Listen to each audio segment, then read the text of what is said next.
falou uma frase aí que foi exatamente... Eu tenho muito contato, né, com o CEO da Liberty, o Stefano Domenicali, e o Ian Holmes, que é o principal diretor comercial dele.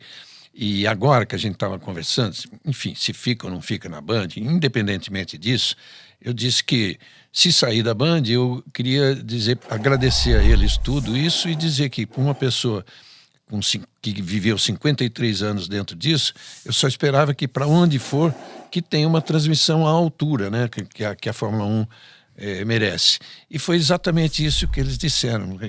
Conte com a gente, você estará sempre junto comigo, porque para quem passou tantas gerações assim, e até ele me disse assim, o Stefano, que me conhece mais, né, tem orgulho de estar falando com você, uma pessoa que em 1972 botou na cabeça do brasileiro esse negócio chamado Fórmula 1.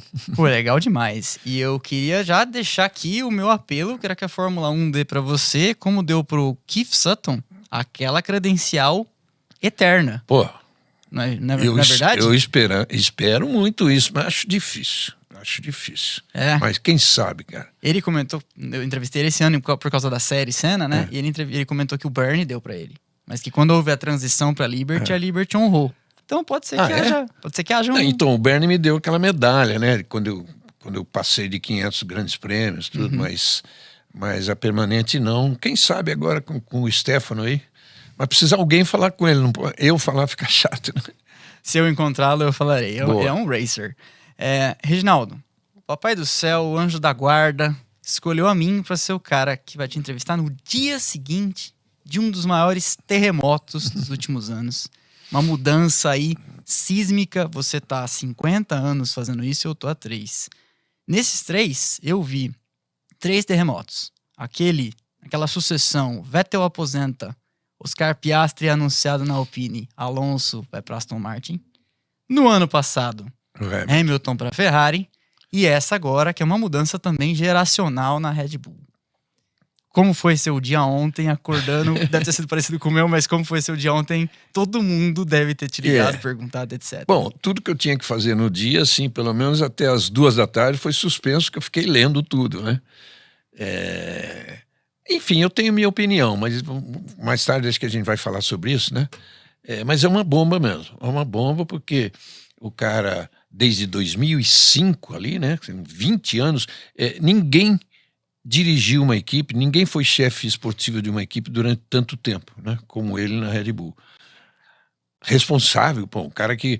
Responsável não, mas ele como diretor, ele fez a Red Bull, ajudou a fazer a Red Bull campeã de pilotos 8 vezes e de construtores 6, né? Então, realmente é uma coisa assim, eu nunca vi acontecer no meio da temporada. Vamos dizer, no final ele tá bem desgastado, tá todo mundo desgastado com ele, tá no final da temporada, tchau, obrigado. Mas no meio tem alguma coisa por trás disso. Eu fiz vídeo no ato, né? E também era essa pergunta que fica, porque o timing é muito curioso. É aquela mensagem silenciosa que o elefante em cima da mesa, né? O que aconteceu com 12 etapas, né? Porque a mudança de forma da Red Bull, ou de desempenho, ela não é de agora. Né? Isso aconteceu da metade da temporada passada para cá. Então, não é técnico. Né? Surgem alguns cenários possíveis. Não é técnico. Eu acho que, assim, o fato da Red Bull estar aí nessa situação, né? 4ª colocada no campeonato, ela nunca, desde que ela se tornou uma equipe grande, nunca esteve nessa colocação, né? Sempre esteve entre os 3 primeiros e várias vezes campeã, né, de construtores. É uma justificativa, mas eu acho que não é a razão. Eu acho que a razão é pessoal, a razão é mais do que isso, é política, né? Vamos lembrar que nós estamos exatamente no momento da decisão do Verstappen, fica ou vai para a Mercedes. Então, daí 2 coisas, Rodrigo. Primeiro, vamos admitir, já está fechado com a Mercedes, então isso foi a gota d'água. Acho muito improvável, porque aí não seria nesse momento, seria mais tarde.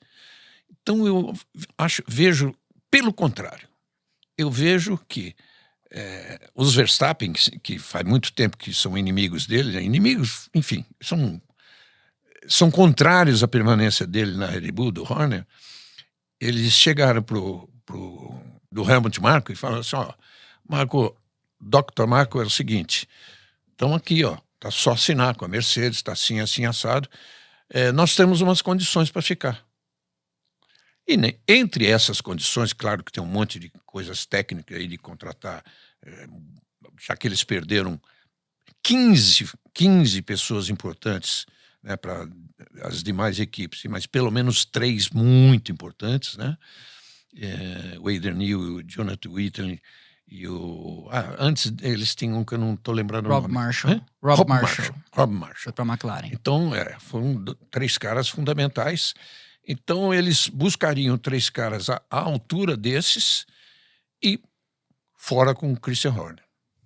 Eu também trabalho, comungo da sua opinião. Ontem eu tracei 3 cenários possíveis.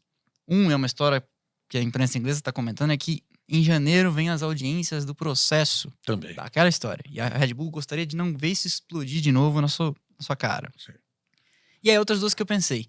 Foi para não perder o Verstappen ou foi porque já perdeu o Verstappen?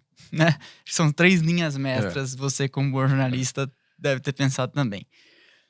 Mas é isso, estamos aí diante, ainda sentindo, né, os abalos, as sequências de impacto. Muita gente fala, será que Lohan Mekies, que vem da Racing Bulls, será um chefe à altura? Porque é um cara que tem 18 meses como team principal apenas, né? Sim, tem esse fator, mas eu vejo o trabalho que ele está fazendo e outra coisa, dirigir uma equipe...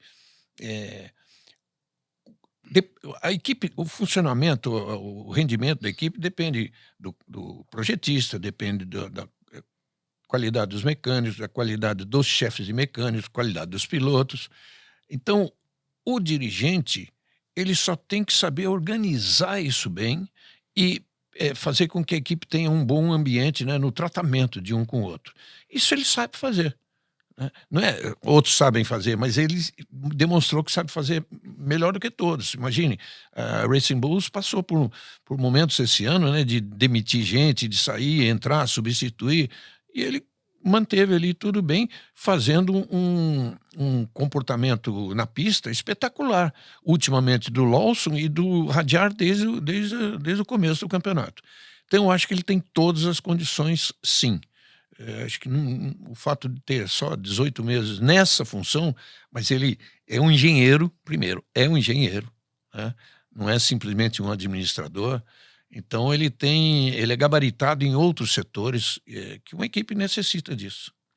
E é o fim de uma era, como a gente estava falando, né? 20 anos.